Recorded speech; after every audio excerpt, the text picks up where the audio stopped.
welcome. You're listening to Latin Waves with your hosts Sylvia and Stuart Richardson. Latin Waves is more than just hot rhythms. This is a show about community, about creating a culture that is inclusive and based on fairness. Because everyone deserves dignity, respect, and has something to contribute. A new world is possible, and it all starts with us. My guest is David Bacon. He is the author of Illegal People, How Globalization Creates Migration and Criminalizes Immigrants. Thank you so much for being with us today, Kevin. Very pleased to be here. So let's begin with the title of your book. You talk about illegal, how this word has become a one-word mantra for the U.S. political debate. Talk a little bit about your deliberate use of this word. Who does it include and who is excluded when we use this term?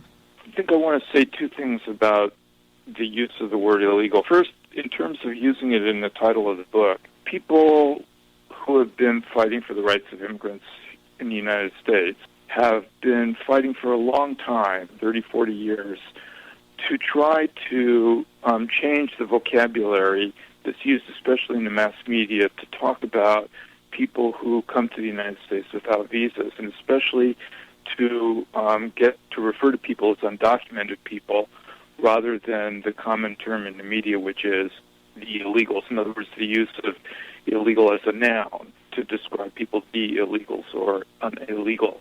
And the reason for that is, undocumented is kind of like, in a way, a pretty factual description of the situation of a person who comes here without a visa. In other words, they don't have documents.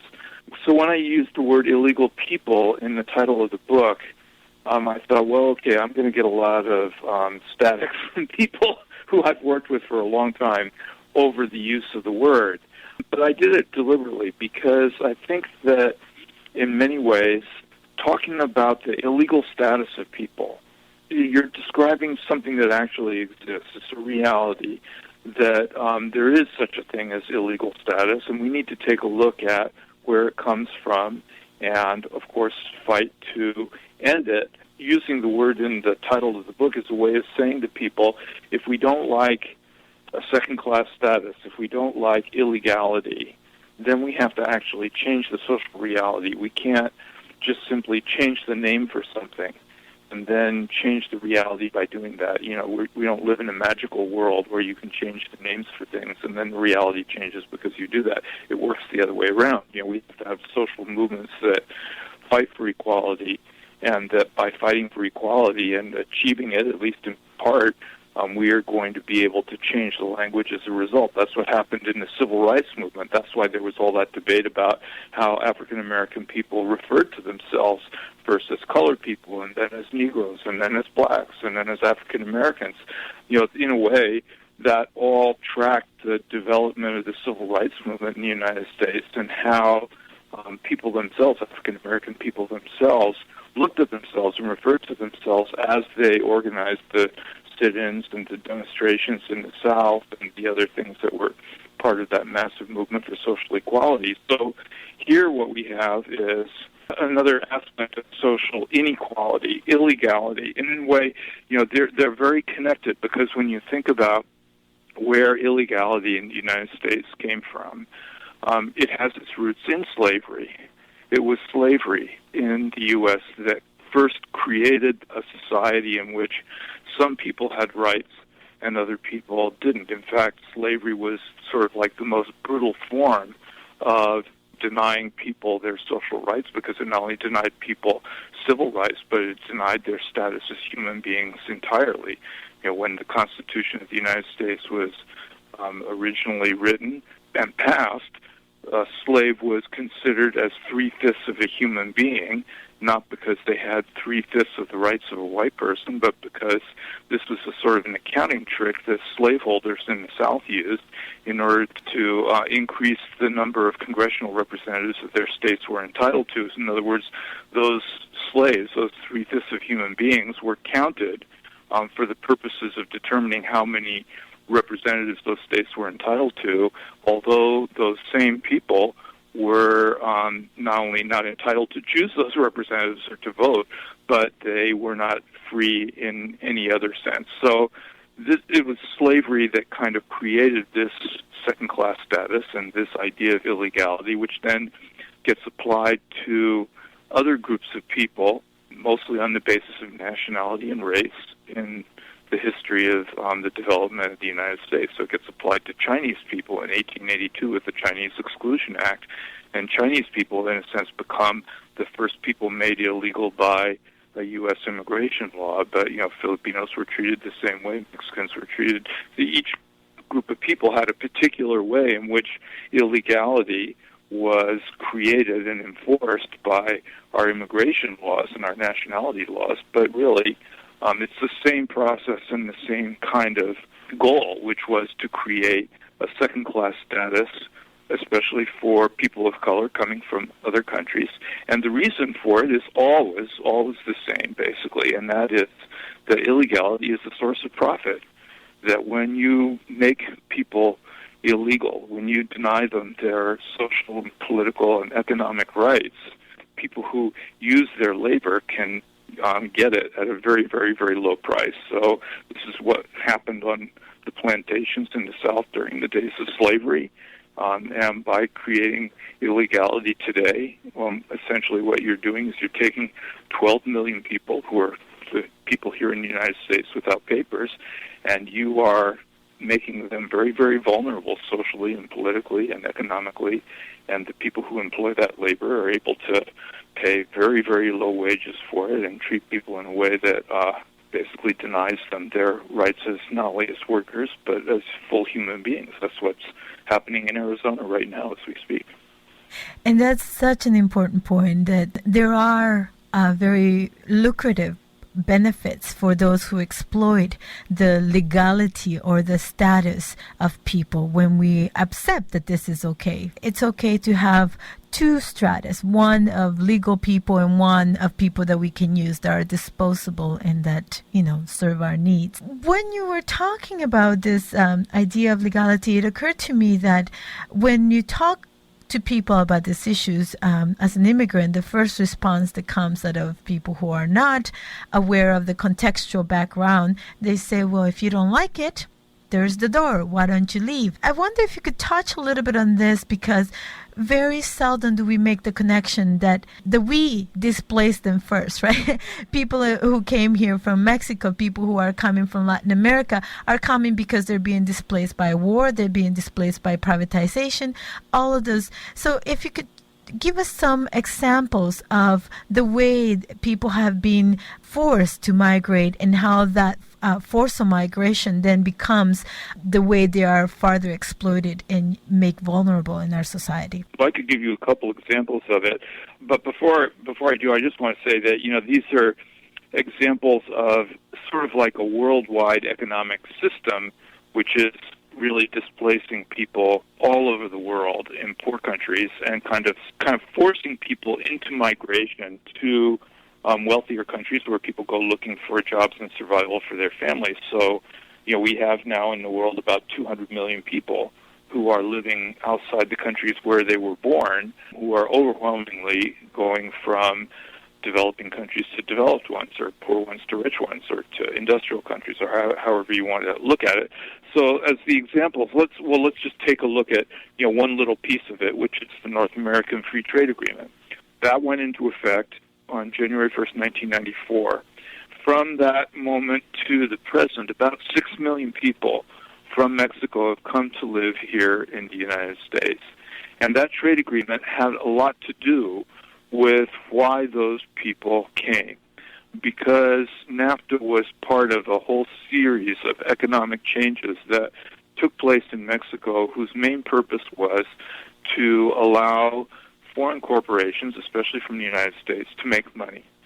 So let's give an example. The NAFTA said that Mexico had to allow U.S. grain companies to export grain into Mexico and sell it at whatever price they wanted to. So companies like Archer Daniels Midland, Continental Grain Company, Cargill, which are huge multinational corporations from the United States that grow grain, corn especially, in the U.S. and get subsidized by our government. Our farm bill, our last farm bill, gave these grain companies $2 billion in subsidies. So they used those subsidies to cut their production costs for grain, in other words, allowing them to sell it at a very, very low price, and they dumped it on the Mexican market. NAFTA also said that Mexico could not pay subsidies to its own farmers.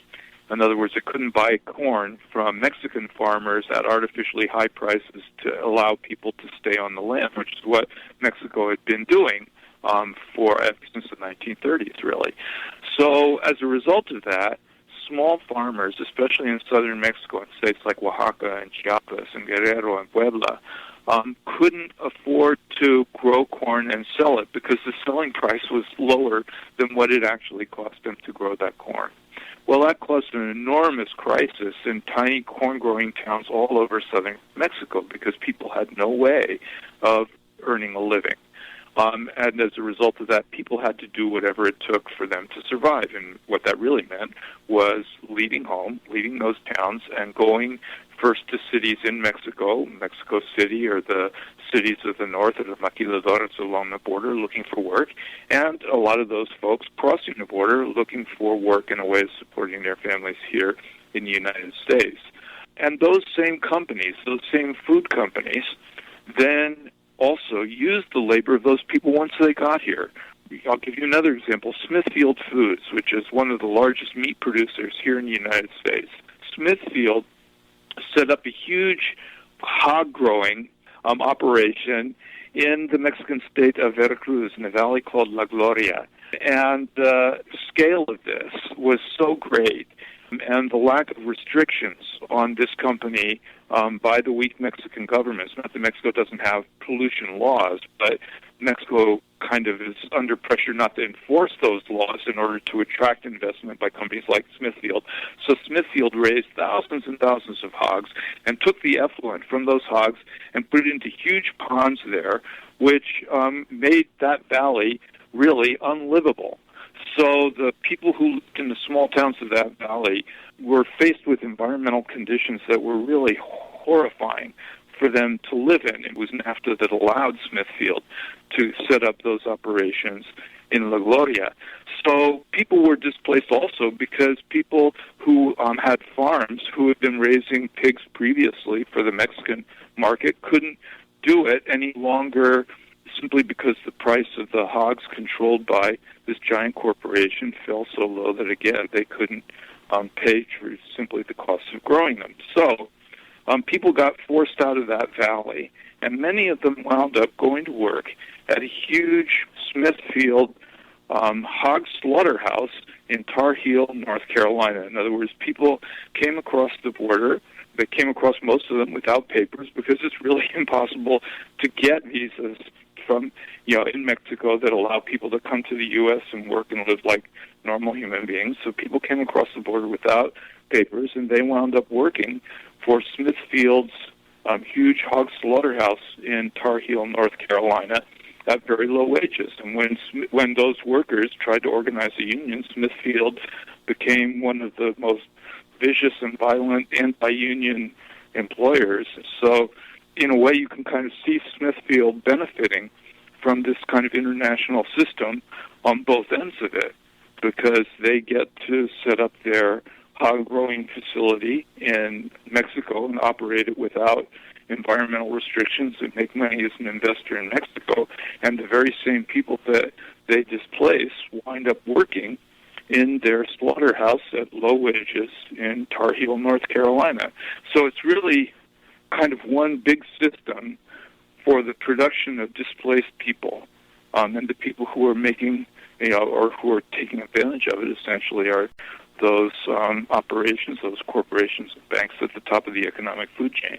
So talk a little bit about the cost in terms of how this affects and impacts the labor costs of other workers in the region.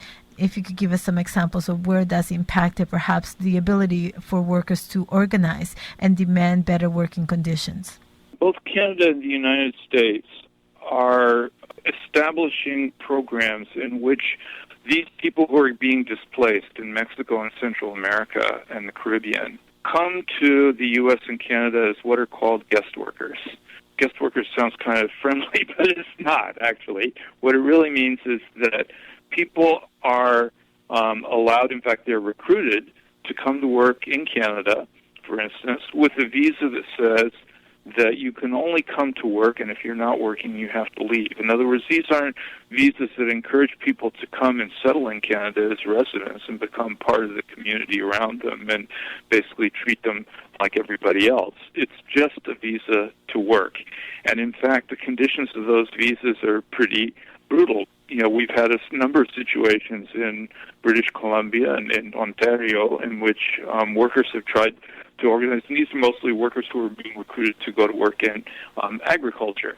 And so when people have tried to join, for instance, the United Food and Commercial Workers in Canada, in a couple of separate occasions, people have been fired and then sent back to Mexico, to their home countries, essentially for the crime of organizing a union and going on strike. There was a really famous case of this happening in Leamington, Ontario, and there's a immigrant rights organization in Canada, Justicia for Inmigrantes, and Chris Ramsarup, who have been fighting for the rights of guest workers for quite a long time. And what Chris and the other people in this movement, what they say is that the way these programs are structured is kind of as a way of providing labor to employers in Canada under conditions in which workers have no rights and in which the employers are able to use that labor at a very, very low cost. And that the answer to that is to give people a visa status that's not dependent on people's jobs. In other words, that people can come to Canada or to the United States, for instance, because we have the same kinds of programs with the same intention. People should be able to come and live as human beings. In other words, to work or not work, or to live where people want to, basically in the same way that any other Canadian would be able to do. Both the U.S. and Canada need the labor that immigrant workers are providing. But the question is, what are the rights and what's the social status going to be of those people who are providing that labor? It's a sort of a growing international system. We're not just talking about farm workers. Right now, in the Philippines, there are 100 government-certified schools and about another 100 uncertified schools, all of which are training people who are well-educated people and the products of the educational system of the Philippines to become healthcare workers in Canada. And people get these same kinds of work visas to come to Canada and work in Canadian hospitals and in the healthcare system. And then the Philippine government basically is depending on these people to send money home to support their families in the Philippines, which sort of relieves the Philippine government from responsibility for providing the jobs and the social services that those people need, because they become dependent on what are called the remittances being sent home from people working in Canada. And at the same time, people are coming to Canada, again, on visas that don't afford people the same kind of social status, political rights, economic rights that ordinary people have. And this really affects everybody. If you have a situation, for instance, in which a large number of the workers in a particular area are contributing their work but can't vote, that hurts the other workers around them too. We had a really important example that I talk about at the beginning of the book, which was what happened at a hotel in Emeryville, California, right near where I live, called the Woodfin Suites. And what happened in that town is that the people of Emeryville passed by what we call here in the U.S. a living wage ordinance. In other words, an ordinance that established a wage that's higher than the state minimum wage for workers, especially in the hotels that are being built in Emeryville, as sort of Emeryville becomes sort of a tourist and bedroom community. And so when the workers in the hotels in Emeryville began to enforce that ordinance, or try to, by going to their employers and saying, well, we have this new ordinance here, we expect you to abide by it, and we want our wages to go up, the hotels began firing those people that they could find who they could accuse of not having immigration papers to work. And so one of the hotels where this happened was a place called the Woodfin Suites. And when the workers at the Woodfin Suites told the management there that they wanted them to live up to this living wage ordinance, the management there said to 21 of those workers, well, we don't think that you have any immigration papers here, and unless you can show us some immigration papers, you all are fired. The purpose of doing that was really to terrorize all the workers in all of those hotels, so that even though people in Emeryville had voted for this living wage ordinance, Measure C, that it would never actually get enforced. So by firing those 21 workers and scaring the rest of the workers using immigration status, they were denying all of the workers in Emeryville the benefits of this living wage ordinance, regardless of what people's immigration status was. So, when we set up these kinds of systems that deny people their rights because of their immigration status, whether people are undocumented or whether they're guest workers, what really happens is that all the people in the community, at least all the working people in those communities, suffer the results of it, because, that's the reason why these categories really exist to begin with, is basically in order to undermine the ability of working people to unite across those lines of race and nationality and get a better life and better incomes from the people that employ them. What happens when we allowed our governments to make immigration legislations that are assumed to be done in a vacuum, that they don't affect a greater whole, and they're not held accountable for the impacts that it has in the community? Well, I think what you're pointing to is very real, and that is that immigration and the challenges that immigration is posing for us, it's not separate from all the other problems that working people have. Governments and the media institutions especially, and the employers, they don't want to accept responsibility for these decisions. And so an easy way of not accepting responsibility is to essentially demonize people. So if people are unhappy about the high rate of unemployment there, what you do is you point to immigrants and say, oh, they're stealing your jobs.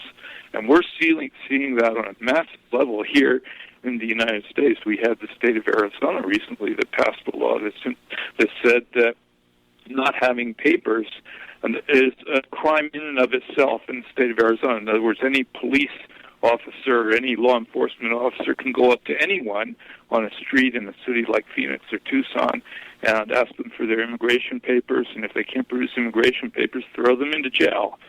So, this is kind of like scapegoating on a really very, very dangerous and very, very widespread level. So that's one problem that happens as a result of that. And, of course, in a way, when that happens, employers, they laugh all the way to the bank, because instead of trying to figure out how to develop the political power that we need as working people in order to change these policies, the government put some controls on the activities of these corporations, we are busy fighting each other. We had in California here an auto plant shut down here in Fremont, California, the last auto plant we have west of the Mississippi River, that threw 4,500 people out of work. There were other businesses dependent on that auto plant with thousands of other workers, and then with their family members. The shutdown of that one auto plant probably affected as many as 100,000 people. That was a result of a decision by two giant corporations, General Motors and Toyota. It didn't have anything to do with immigrants. But we have the rise of these very conservative racist organizations here in California that are essentially trying to tell working people that the unemployment that's being caused by the massive, economic crisis, caused by the banks or the decision by large auto corporations to shut down auto plants is in reality due to competition from other workers. So it's not that unemployment doesn't exist and that we don't have to figure out what to do about it. We do. We have 12.5% unemployment in California. We have a governor, Arnold Schwarzenegger, the Terminator, who basically wants to do everything to defend the interests of employers and big corporations, and is perfectly happy to, use anti-immigrant hysteria to essentially keep working people fighting with each other so that we never do get the economic power that we need to solve that problem. And I think that this exists in Canada, it exists all over the United States, it exists in Britain. This is a big political problem. I think that exists in all of the major industrial countries in the world right now. You can kind of see the same rise in anti-immigrant hysteria, whether it's against immigrants living in the suburbs around Paris, or whether it's the riots in the industrial cities in the British Midlands, where the extent of the closure of factories is way beyond anything that we've seen here in the United States, or you see it all over the industrial world. So the question is, what do we do about it? We understand the connection between this market economy that's associated to benefit a very few, a handful of corporations, and in the case of the financial industry, a handful of banks, very powerful banks. What do we do? Well, I think that there are three kind of general things that we can do about it, especially if we're looking at the problem of immigration or the migration of people. So the first thing is we have to take a look at what's making people poor and displacing people in their countries of origin and change those policies. So we're talking about the North American Free Trade Agreement. We're talking about, the WTO, the meetings of these, wealthy countries that they have where they decide on these economic policies, the result of which is the impoverishment of people in poor countries. So we have to deal with the factors that are causing migration to begin with. The second thing is that we have to fight for the rights of migrants in the places where people go. That means that in Canada, for instance, in addition to defending the rights of people who are being deported, and there are a lot of big deportation cases I know, and No One Is Illegal fights a lot of these deportation cases in British Columbia. So fight for the rights of the people who are coming to Canada as migrants, whether they're coming as people who have no papers, or people who are part of these guest worker programs, or people who are being deported because they're Muslim people who are being demonized. Essentially fight for the rights of migrants and the people in the countries to which people are going. And the third thing is that we have to sort of link these issues to the larger political problems that we have in general. In other words, we need a sort of a common ground in which we can fight for the rights of immigrants and against these trade policies, and link that to the effort in Canada to preserve national health care. Of course, you have it. We don't here in the United States, so we need to get it. And fight for jobs programs for all working people, regardless of people's immigration status, for the end to these wars in Iraq and Afghanistan that are essentially bankrupting our countries while they're leading to the deaths of, tens and hundreds of thousands of people in both of those countries. We need to kind of link all of these things together. And it's not that we have to link them. We just have to see what the connections are, because obviously if we have foreign policies that are based on war and the maintenance of a very unfair worldwide economic system, then that's a problem for people who are peace activists in Canada, and at the same time it's a problem for people who are immigrant rights activists who have to deal with the impact of those wars in terms of the displacement of people and the fact that people are arriving in Canada as refugees and economic or war refugees from those conflicts. Thank you so much for being with us. My guest is David Bacon. He is the author of Illegal People, How Globalization Creates Migration and Criminalizes Immigrants. Thank you again for being with us. How can people access your book? People can get it online from online booksellers like powells.com, or they can go up to my website, and there's links up there for getting it as well, too. And my website address is dbacon, D-B-A-C-O-N, .igc.org. Thank you again for being with us. My pleasure. Take care. We have come to the end of our program. Latin Waves is a weekly syndicated program available to campus and community radios. Please visit our website, www.latinwavesmedia.com,